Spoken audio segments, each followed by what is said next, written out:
Okay. So I will continue where I had stopped a week ago, but I will switch to another topic soon, and because it is related to what I was talking about in terms of Voronoi diagram. So, just to remind you, so I had reduced the problem of computing Voronoi diagrams to computing the minimization diagram of a set of hyperplanes, am I right? So, the problem looked like you had a parabola and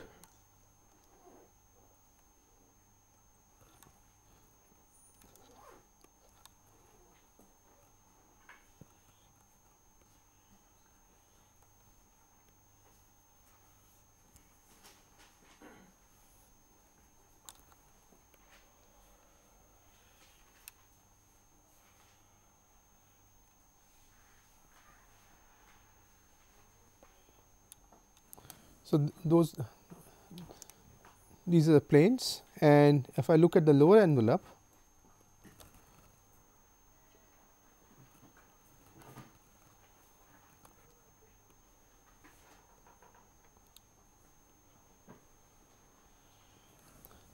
so if I draw the lower envelope and project the lower envelope, that was the Voronoi diagram.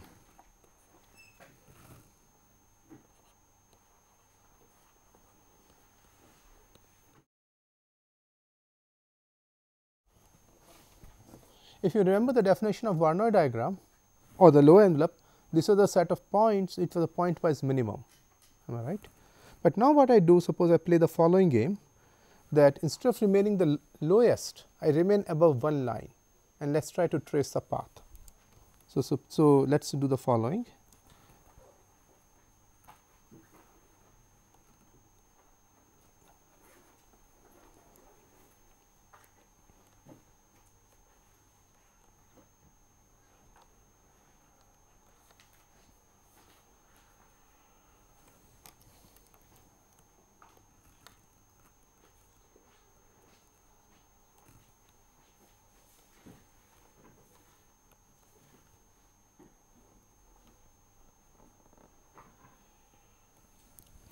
So, look at this purple line, purple polygonal line that I have drawn. What does this correspond to?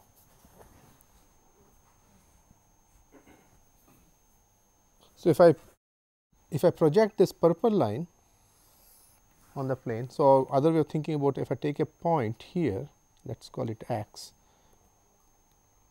and I look at this line. So, this line, each of this line, if you remember, corresponds to one of the input points. So, you had the set of input points,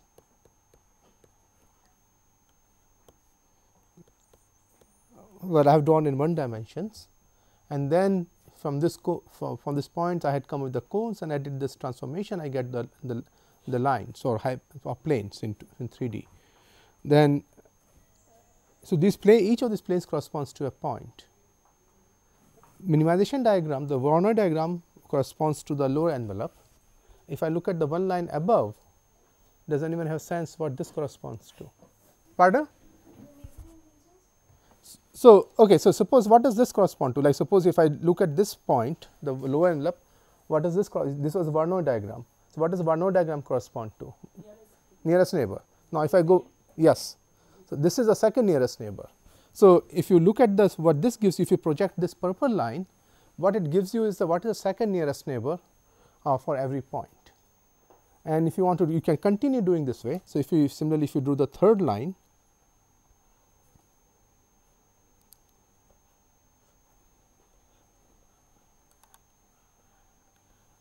this corresponds to the third nearest neighbor. So, you can talk about not only the nearest neighbor, but one can talk about the nearest neighbor, second nearest neighbor, and so on. Now, I can take to the extreme if you look at the upper envelope, right, because I defined the lower envelope as a pointwise minimum and upper envelope is a pointwise maximum. Then what does upper envelope correspond to? Yes, is the farthest neighbor. So, just keep this in mind, I will come back to it. So, there is notion of beyond just the lower envelope.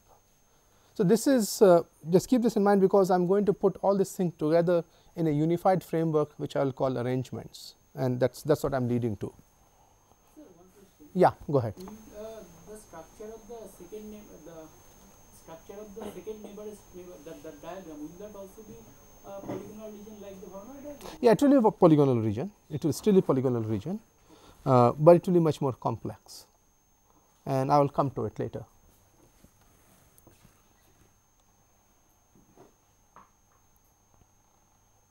Okay, let me completely talk about a very different application. This comes from a robotics in a motion planning. Suppose you have a let us say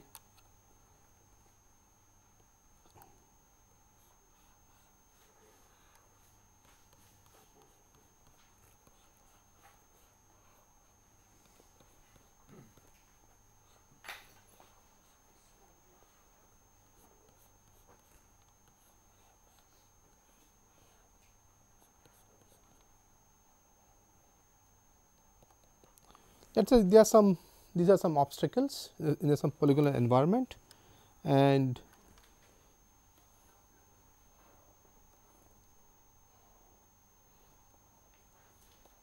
your robot is a square. Let us label them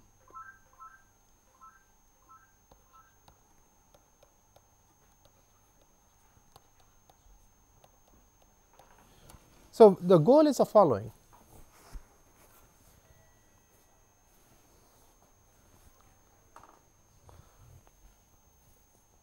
The goal is the following. I will give you some initial position of this square, which is you think of as which is some modeling as a robot, and I want to take this robot from one place to another place, and you can only translate it, you cannot rotate it. Okay, so think of it as a puzzle. Now, of course, in general the robots have much more complex shape, and it is not just you translate and rotate, and sometimes they have arms and you can move. So, like human body, if you think about, has many joints, but this is just a toy example just to illustrate the idea. So think about it, that if you want to figure out whether I can go, let us say, from this position to well, let us say this whole thing is something here also, whether you can go from one place to another place. So, let us say this is your initial place that you want to take it, and this is, let us say, the final place placement. Now, since the robot, the square in this case, can only translate, I can represent its position, just choose the center of this square and tell you what its coordinates are. So, I fix the center, let us call this center point as O, and I just specify its coordinates x and y, am I right? Because that is, once I specify the coordinates of the x y coordinates of the center, the position of the robot is fixed, because there is no, for you there is no freedom of rotating it. So, does anyone have any guess how will you try to figure out whether if there is a collision free path? And of course, what I should say when I say that it can go from one position to another position, that when you take it and translate it, during the translation it should not collide with any of the obstacles. So, in this case it should not collide with any of the polygons I have drawn, and I am just asking a decision question whether it is feasible. Now, of course, once you can talk beyond the feasibility question, you can talk about optimization problems, what is the shortest path, or you want to stay away from the as far possible from the obstacles and so on, or it can, if you think of this robot as a car, then you cannot turn very sharp and so on, but let us keep all those things aside for now. This is just a very simple problem. We will have to check whether there is a set of feasible points that are connected with the initial and the final position, and they do not like the distance of every obstacle is more than the size of the square. So, how will you do that? So, we can take a Voronoi diagram and then So, but the Voronoi diagram now the problem is the Voronoi diagram, if it is a disk, then I could have done a Voronoi diagram, am I right, because the distance, because the distance here is little tricky. But you raise a sort of an interesting approach, and if I have time I will talk about it. There are Voronoi diagram based approaches, and I'll come to, if I have a chance I'll talk about it. But you are right, but there was, so the question is there, can you think about something one can do? You are on the right direction, that what you need to figure out is a path that stays away from the obstacle and do distance.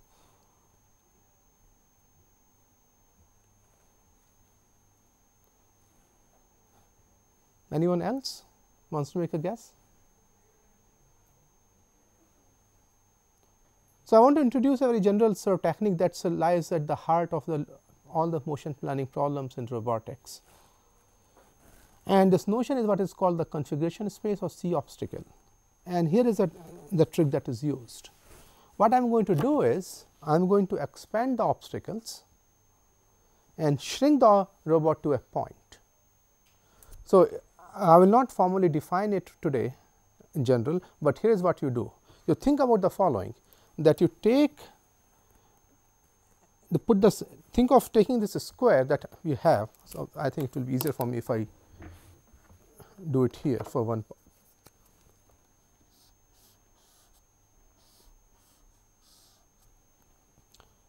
So, think about the following, I take the square and I put it center, align it with the boundary, and I just trace it along the boundary.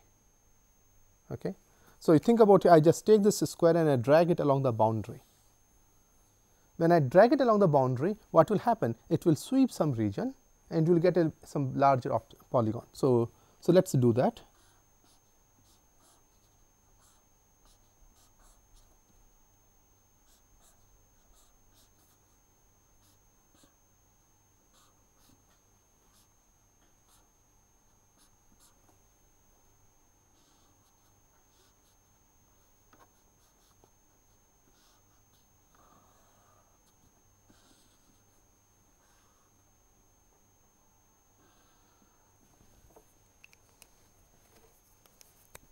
So, you got this bigger polygon now.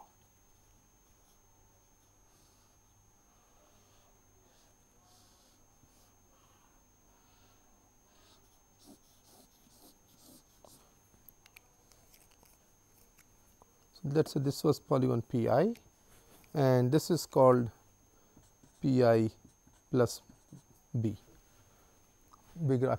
So, this is the notion is called C obstacle.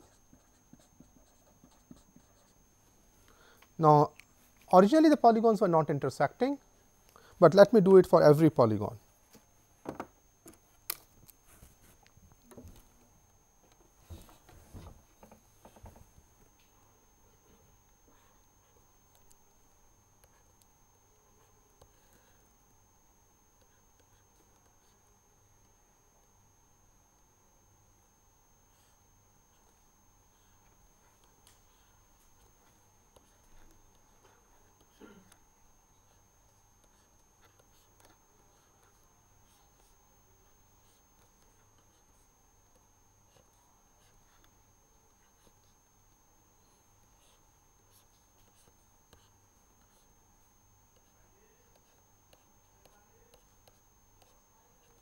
Well, this is boring. So, let me do something.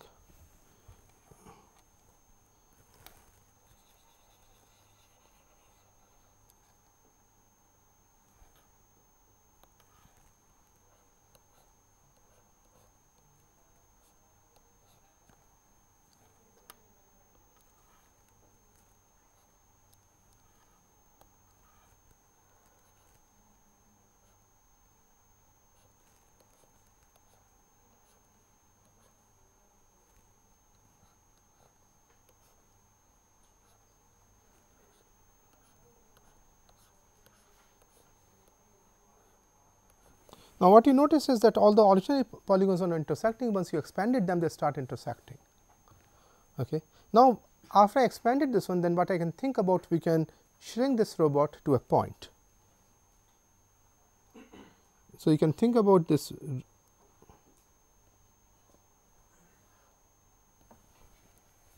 And now, the question you ask is, now in this case everything is still connected. Well, not quite. Actually, I forgot to do the last one.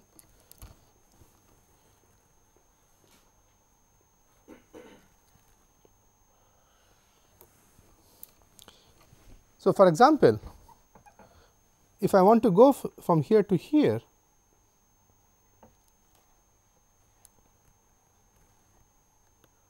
if I want to go from here to here, then there is a path, right. I can, the point can go here to here, but now if I want to go from here to here, there is no way you can go, because there is no path. So, the problem basically now reduces to, after you expanded the obstacle, shrunk the polygon to points, to a point, is you ask a question whether the initial position and the final position, whether they lie in the same connected component of the space that is not covered by the expanded obstacle. So, for example, there is one outer component and then these are a few tiny disconnected components.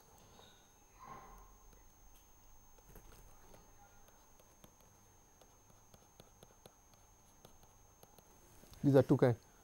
So, you cannot go from outside to here, but within, if you want to go from here to here, you can go, you can do that. So, both of this, what this problem, so basically is happening here also, what you did was you had some polygons, some lines, and you expanded the, got the new polygons, and you took the union and look at the complement of the union. So, this is called configuration space and Minkowski sum. So, this P plus Bi that I wrote, this is the mathematical term for this is Minkowski sum. In general, if you have any 2 point sets A, B, R square, or general in any dimension, think of a set of vectors.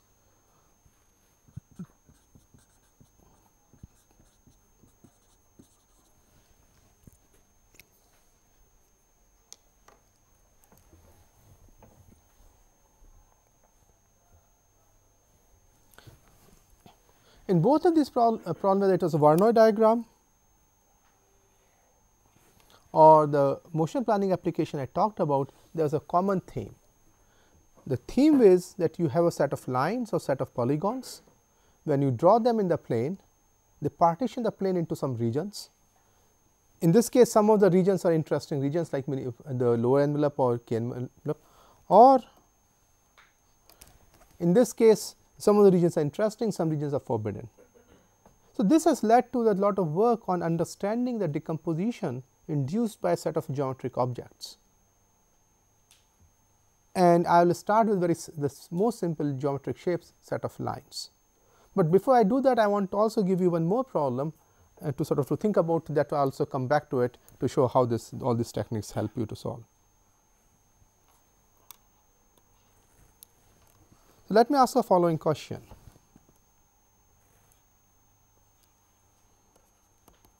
So, suppose you are given a set of points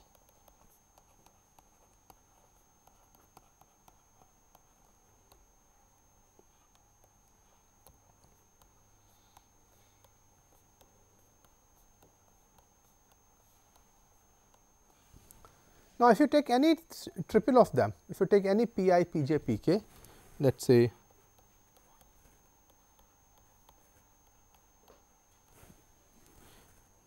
they span a triangle, am I right? So, there are n choose 3 triangles, because there are n points and n choose 3 triangles. I want to find a triangle which has the minimum area. Find the minimum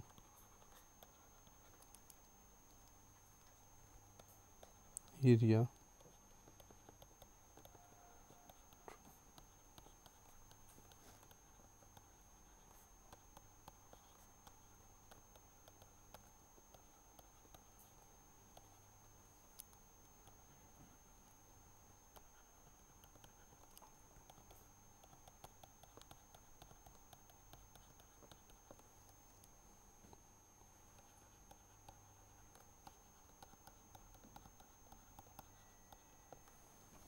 Okay. So, find a triangle that has a minimum area. What is the simplest way of doing it? How much time will the simple algorithm take? And cubic time, right? Because just take all triples, compute the area of a triangle and choose minimum. If I ask you, can you do it in quadratic time?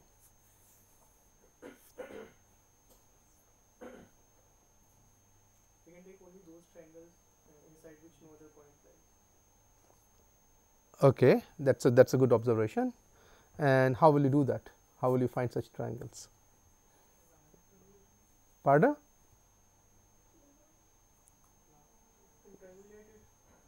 But that will give you only some triangles, not all the possible candidates.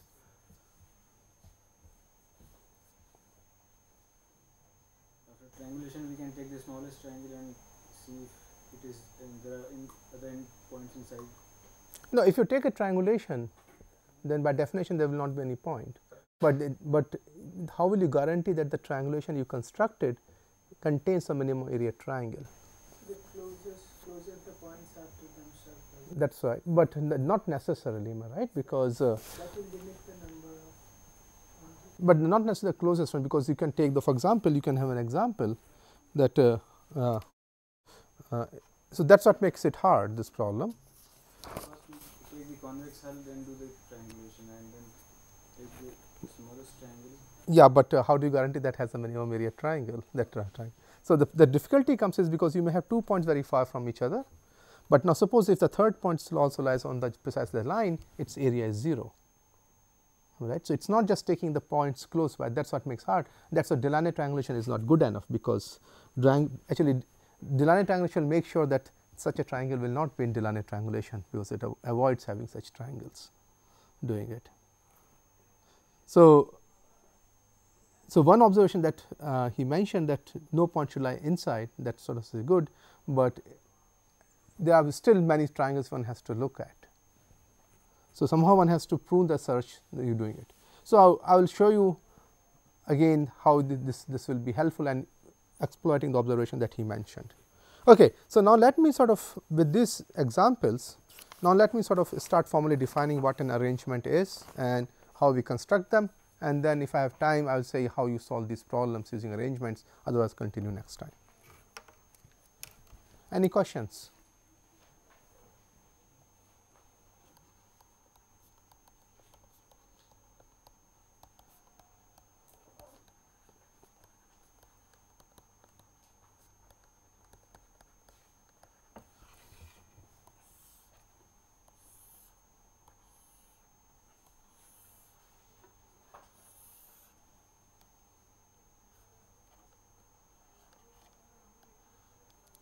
So if I draw n lines in the plane, then you get intersection points.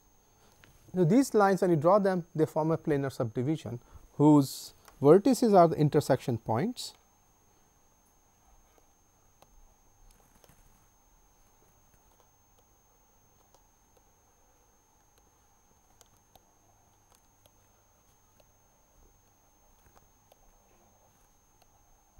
So these are the vertices of the planar subdivision. Edges are the portions of the lines between two consecutive vertices.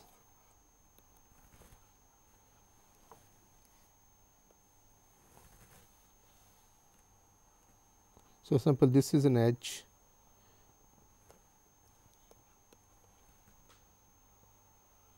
this is an edge, and so on. I will not draw all the edges.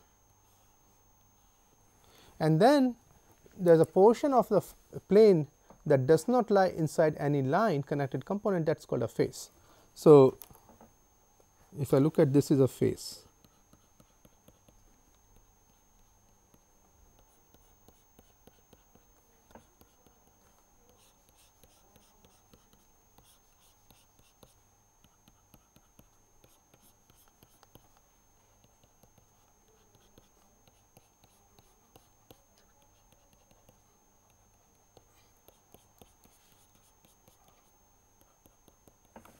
Okay. So, these are the so you have vertices, edges, and faces. It is a planar subgraph, planar subdivision. Some of the edges and faces are unbounded. There are some rays. For example, this is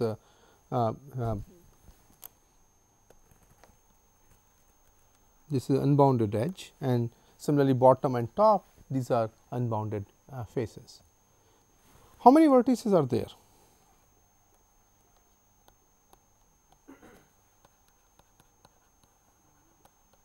This is simple, and just 2. How many edges are there?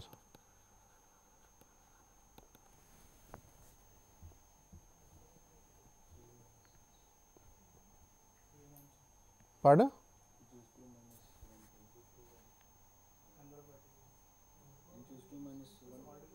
Why n choose 2 minus 1? No, it's 4 times into, like, if you assume the degree of the So, let us say as all the degrees are 4. then it's 4 times number of proteins by 2. Twice number. Almost there, but there's little. So, because one thing you notice is that not every edge, because the problem is there are some unbounded edges, am I right? And the unbounded edges, they are not incident to 2 vertices. So, here is a simpler way of counting. For each edge, look at how many portions each edge is split into. Each line, sorry, how many portions each line is split into? Y n minus 1. The n y n plus 1. So, look at the fix a line. So, you have n lines. So, fix a line. How many other lines are there? N minus 1. So, n minus point split point. So, exactly n places it is split. Am I right? And there are n lines. Each of them is split into n portions. It's n square. Now, you can reach around the same thing the way people are saying that it's a 4 times n choose 2. Okay. Now, you have to do divide by 2 because some of the edges are being counted twice, but you have done under counting because some of the edges are unbounded. You have to add n again. So, and that will bring you back to n square. And now, you can use Euler's formula to count the number of faces. So, number of faces will be, since this is unbounded stuff. So, it's the formula is v minus e plus f is equal to 1. So, f will be e minus v plus 1. So, will be n square minus n choose 2 plus 1.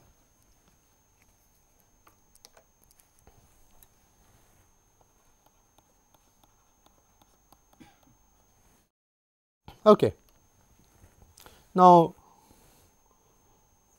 one question we ask is, first question is how we represent this arrangement.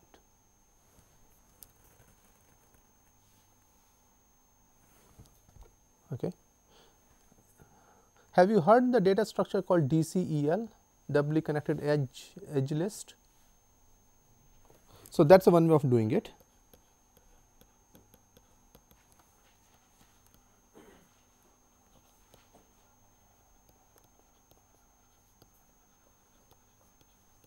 So, advantage of doubly connected edge list is that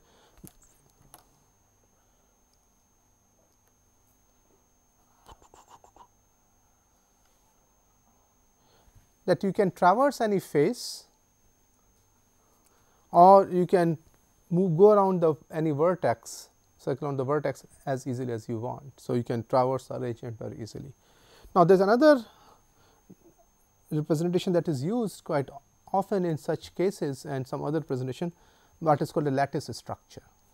So, let me just show you, because I think it's useful not only for here, but for other applications also. So, what you do is you define lattice is a graph. You are going to construct a graph where. So, okay. So, let me, before I do that, let me say the following. The word face is going to be abused. On one hand, I am here calling 2-dimensional faces as faces, but also in high dimensions, a face is called what is called a k-dimensional face. A vertex is a 0-dimensional face, edges are 1-dimensional faces, and what we call face here are the 2-dimensional faces. So, first you draw a graph.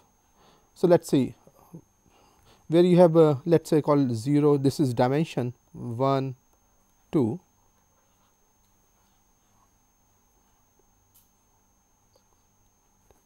Well, I am not going to draw the whole damn thing. So, here are the you draw the node for every vertex, you draw a node for every edge,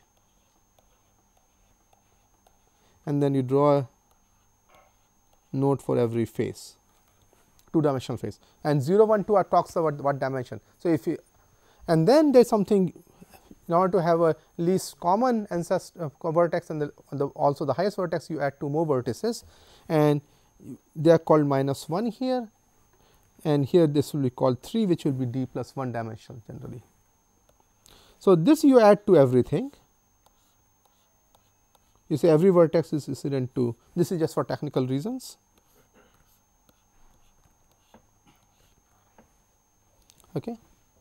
And the rule is the following: you are going to connect a 0 dimensional node to a 1 dimensional node if vertex is connected to an edge. Okay. So, for example, let me just draw a simple example.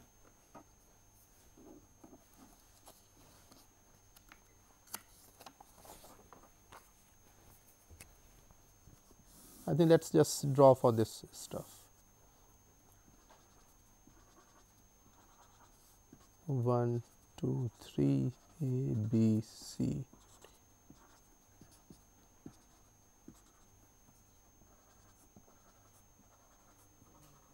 Oops, 1, 2, 3.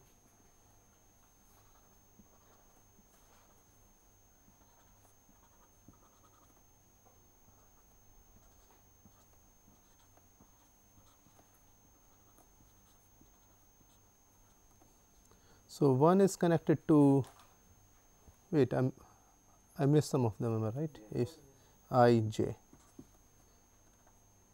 and I am going to get into trouble now. So, 1 is connected to G and H, E is extra, okay, let us say forget E. So, 1 is connected to G and H. Yeah, I couldn't have, like, if I take a class on graph drawing, I will flunk. J. Now, 2 connects to F, I, B, A, B, F. Okay, I am not going to continue on this. Okay, then let us draw this A, B, C, D, E, F, G.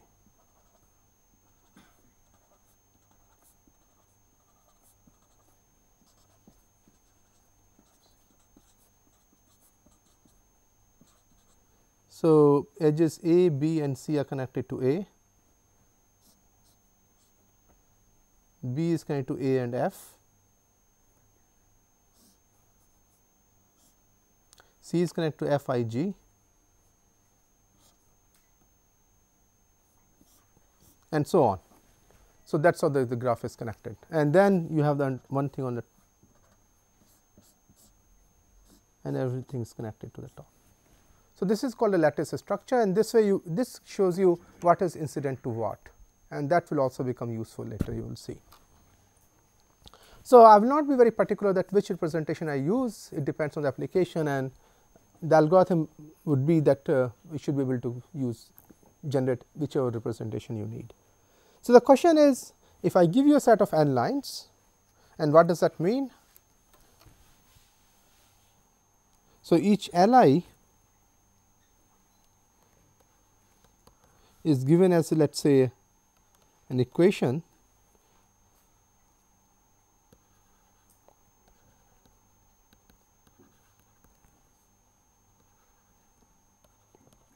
y is equal to I A x plus B I. So, in order to represent a line, I just need to give you the coefficients, am I right? I need to give the values of A i's and B i's. So, what you think about is that what is given to you is this set of n pairs A i's, B i's, and given those that information, you want to either construct the arrangement, and by constructing the arrangement I mean either you construct the DCL of this planar graph or you construct this lattice structure. Now, among the algorithms you have seen, does anything occur to you that you might be able to use to construct this arrangement? Pardon?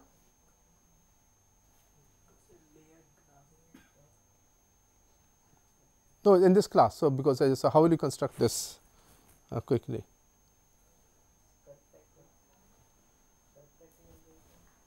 Kirkpatrick algorithm, how are we going to use the Kirkpatrick algorithm?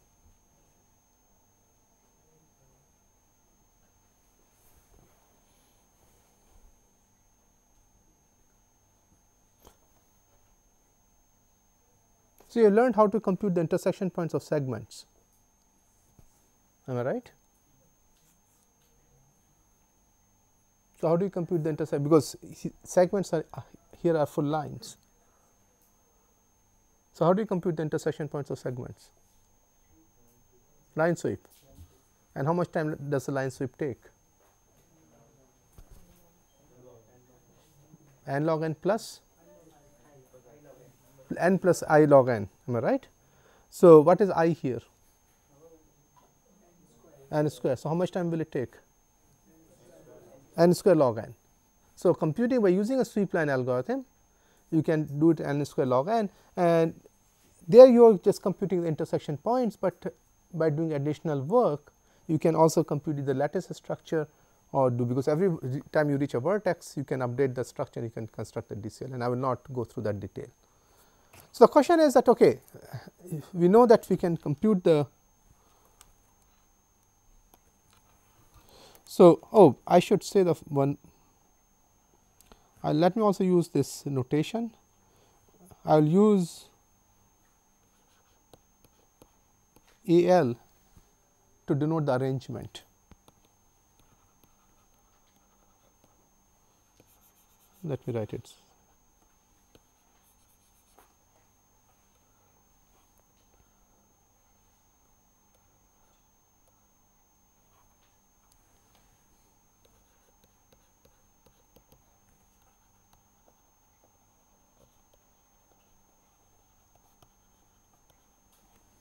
Okay.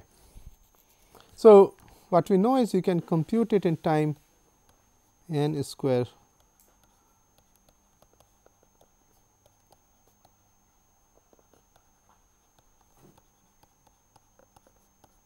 using sweep line.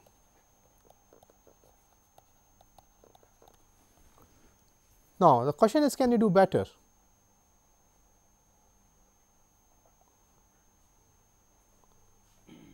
So, what is the lower bound? To n square, because the output that I am going to construct has size n square. So, question is, can I do it in n square time instead of n square log n? Can I get rid of the log n factor? So, here is a very naive algorithm to construct the arrangement. What I will do is, I will use an incremental algorithm to construct the arrangement. I will add one line one after another. So, I will add a line. So, for let us say the invariant will be, I have added I lines and I have maintained the arrangement of the first I lines. Then I pull out a new line and then see update the arrangement, and let us see how I do it.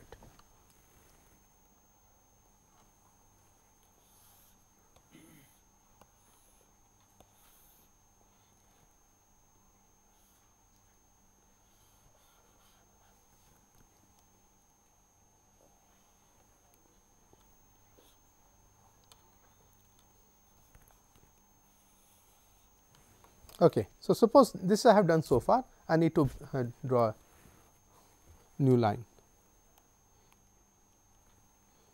So, think about, let us make the first observation the following before I do that.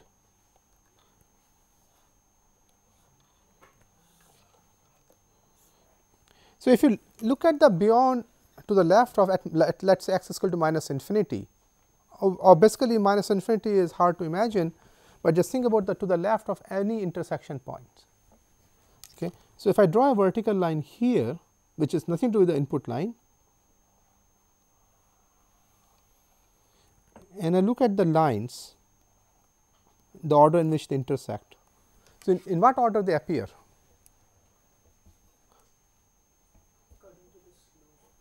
Yes. So, if I go from the bottom to up, at the bottom I will have the line with the highest slope, and at the top I have the line with the lowest slope, and they are sorted by the slope. So, I can maintain the sorted list, all right. I will basically what I will do, I will maintain a sorted list there of the lines I have added so far sorted by the slopes. That takes only n log n time, in the beginning you can do that.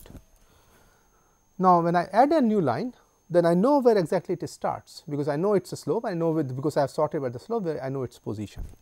So, suppose I am, let us say I am adding this line.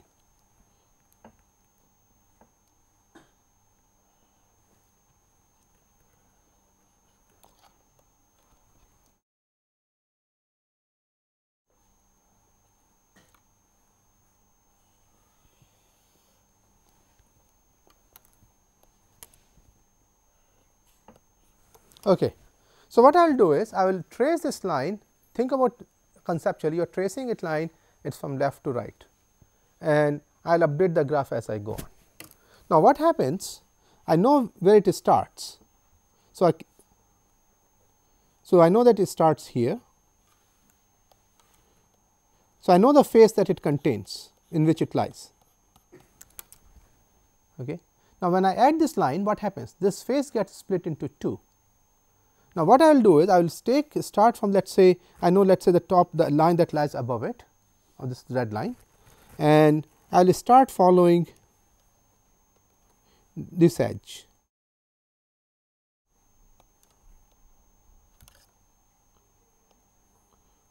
So, I will start following this edge, because I have the, let us say, DCL structure or some structure, then I can do that.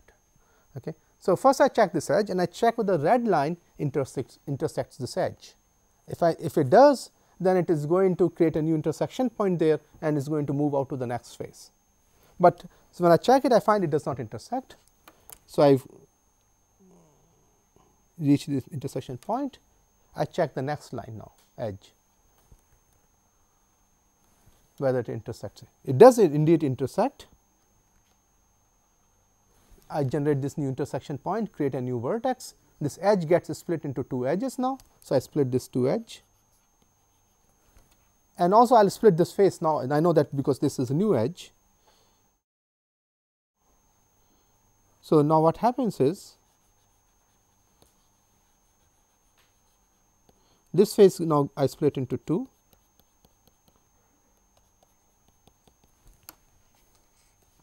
Now, I know that which is the next face it goes to, because I know the which edge it intersected, and for each edge I also know what the other face is. So, now I start on this face. Again I start traversing this face. Well, this it entered through this vertex. I will go, let us go to the next edge and see the red line intersects this edge. It does not. So, I come to the next one.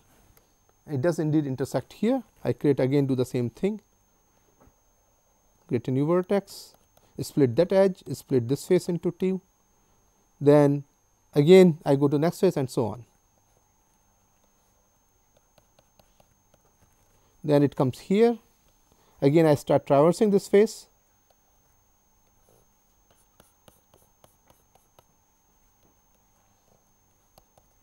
and then I will do the same thing here.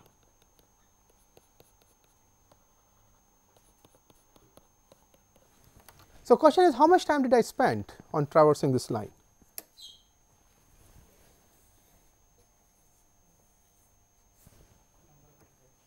Sorry, say it again. Number of intersections. Let's say you are traversing each face. Yes. Entire boundary. Yes. If that face has close to n edges, Yes. you can spend n in that face only. That is right. So, let me just sort of say. So, what is happening is that the total time I spend, the line crosses certain faces, okay, and for each face I traverse that face. So, time I spend on each face is proportional to the number of edges. Okay.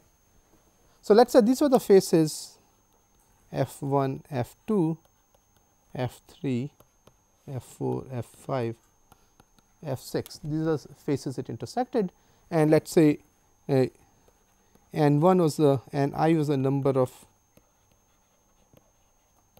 edges in Fi, then the total time I spent is roughly is this much. Am I right? Because this is the total time spent. Now, the question I have to ask is, what is this quantity? Now, you can easily have a you cannot do a simple local argument, because you can have the situations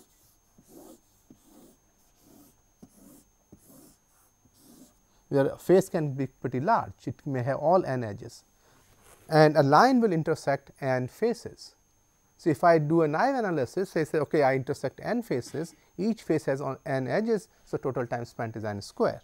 So, intersecting a single line may take n square time, and I am inserting n lines one after another. So, that will give you n cubic algorithm. So, we went backward, and so we wanted, the goal was to improve from n square log n to n square, but it went to n cube. But there is something to comes to our rescue is, if you notice that, let us take this example. Suppose if a line I intersect, that one face has very large complexity, but if you look at the nearby all the other faces, they are small faces. And what I am going to argue to you is next,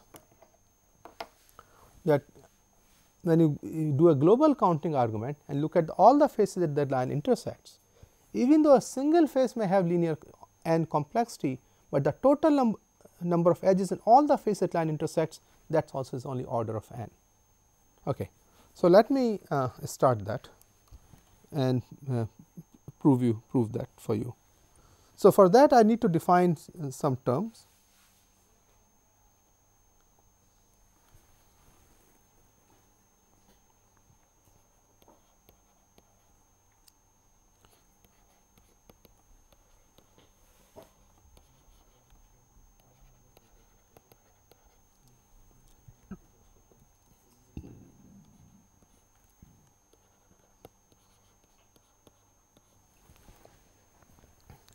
So, here is a definition, which I have not done it yet. You have a set of lines, you look at the arrangement, and you have some other line. So, in this picture, L is a capital L is a set of red lines, you are looking at the arrangement, and this is a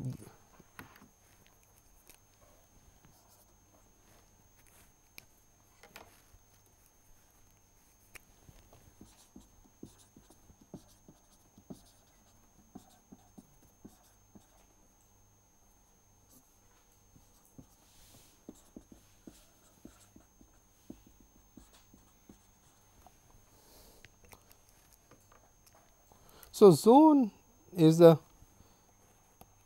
set of two faces of A L that L intersects. Okay.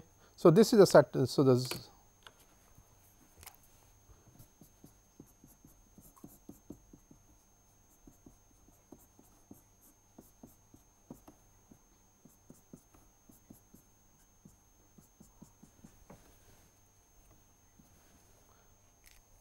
So, you think about the set of faces that the line intersects. Other way of thinking about it is the set of the region of the arrangement, the phase of arrangement that the line can see. If you think about all the red lines are opaque, so you cannot see beyond the red lines. So, the question is which portion of the red line arrangement you see. This is the faces that basically the line green line intersects, and that is precisely what you sort of see. Okay. And then I want to introduce a term called mu L L is the number of edges in the faces of. So, this is a mu L L is a for each of the face in the zone, you count the number of edges in each of the faces, and that you sum it up, that is a zone. Okay. So, if you let us say this is F1, F2, F3, F4, F5, F6, these are a set of face in the zone, and let us say, as I said, Ni is the number of edges in Fi, then mu L L is sum of Ni. Okay. So, if I go back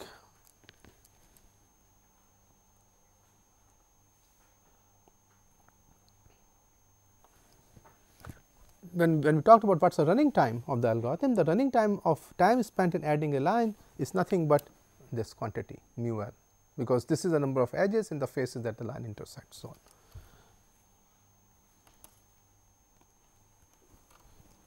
And the claim is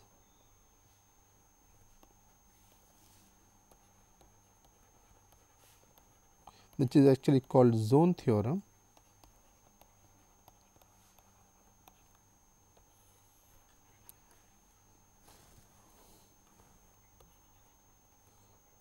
And let me do one more quantity, it will be easier to talk about it before I say zone theorem.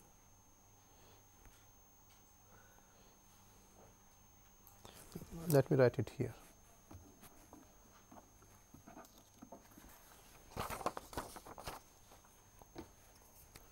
So, let us say mu n is the maximum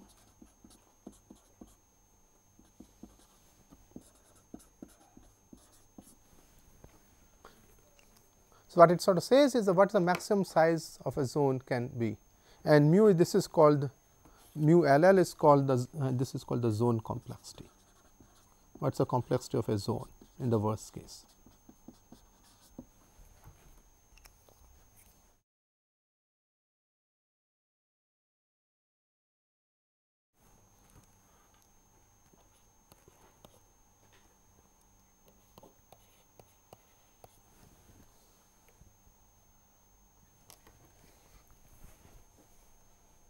And the claim is that the complexity of the zone is mu. Okay. So, what I will do is I will not I will prove this theorem in the next class, but in the next 5 minutes let me prove one very interesting consequence of this zone theorem, and then I will do the proof in the next class. Okay. So, let me go back.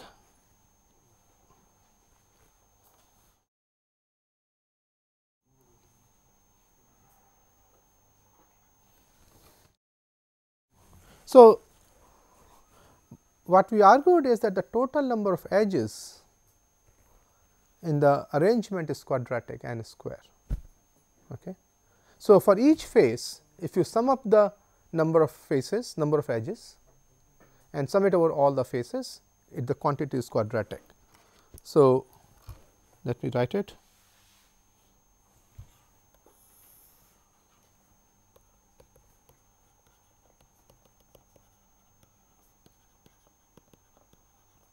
So,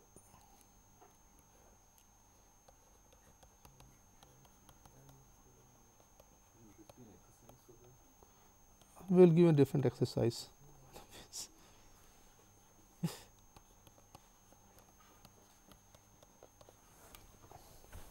Okay, so, NF is the number of edges in the faces, and what we know is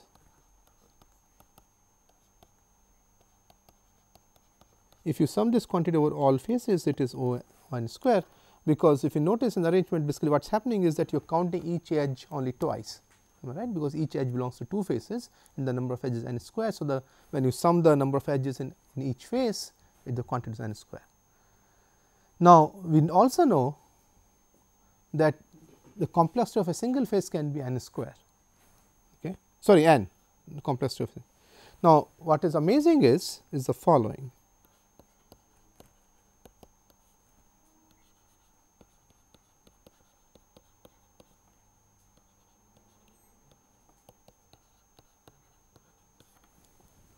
That not only the sum of NF is order of n square, but if you take the sum of the for each face, look at the number of edges, take its square and sum it over, that also is n square.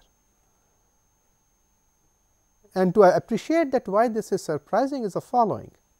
Remember that an arrangement has n square faces, and we know that the complexity of a one face can be as large as n. So, it means that for a single face, quantity of NF square can be n square. So, the naive bound on this quantity will be, because there are n square faces, and for a single face NF square can be n square. So, naive bound will be n to power 4. And what this says is fine that some faces can be as big as n, but in very strong sense the average size of a face is only constant. Even the previous also suggests that, even this one also suggests that, because the number of faces n square, and since the total number of edges in face is n square, that also suggests that. But this is a stronger statement, that not only the sum of the sizes is n square, but the sum of the squares of the cell size is also n square.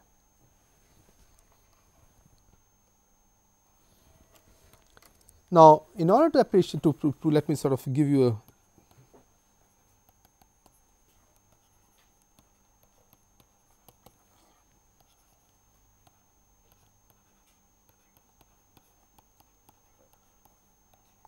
am I right? So, this is just a simple algebraic manipulation.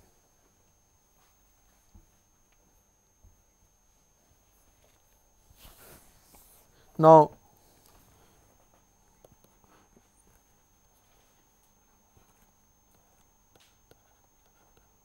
we know that the sum of n f over all the faces is n square. So, this is n square, the second term leads to only n square. So, only thing what I need to do is and choose f. Okay. And here is a geometric argument.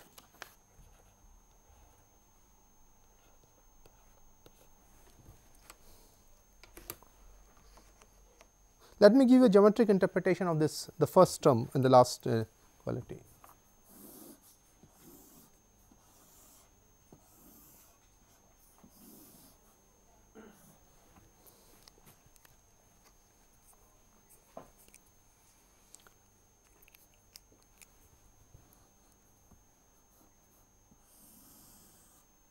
Okay. So, let us look at what does NF choose to mean. Means if you fix a cell, it is twice the number of pairs of edges, am I right? So, for if you fix a line here, then if this one you are pairing with this one as well as this one, and similarly since this line is also incident on the other side. So, you are also looking pairing this one with this one, with this one with this one, and this one with this one. Now, if I mark this line as a special line, okay, and I look at that zone complexity. When you count the zone complexity for this cell, so think about the arrangement of remove this red line that I have drawn and look at the remaining lines. And what I am counting, and I look at the zone of this red line in the remaining lines, then for this cell what I am counting is the number of these edges. Okay. So, what I am doing is in some cells I am counting the number of pairs for each line, and I repeat this exercise for each line one by turn. Think about, you pull this line, think this as a special line, look it is a zone in the arrangement of this of the remaining lines. Now, so what I am doing is this NF choose 2 .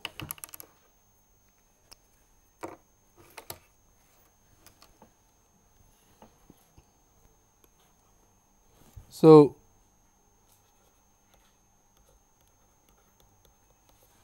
choose 2 is nothing but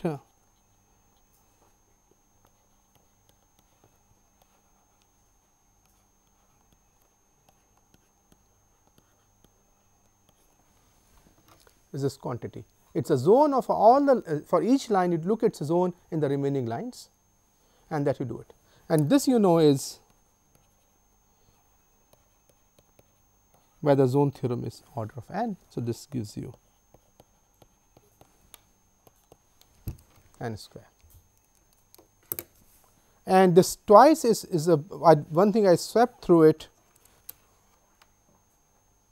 is that twice is there because each pair is being counted twice, because for if you fix a pair, let us say this line and this line pair, once you are counting, then you are taking the zone with respect to this line, and the other time you are counting when you are taking the zone with respect to this line, the remaining line. So, each pair is being counted twice. So, that is what happens. So, that is how you get n square. Okay, so, let me stop here.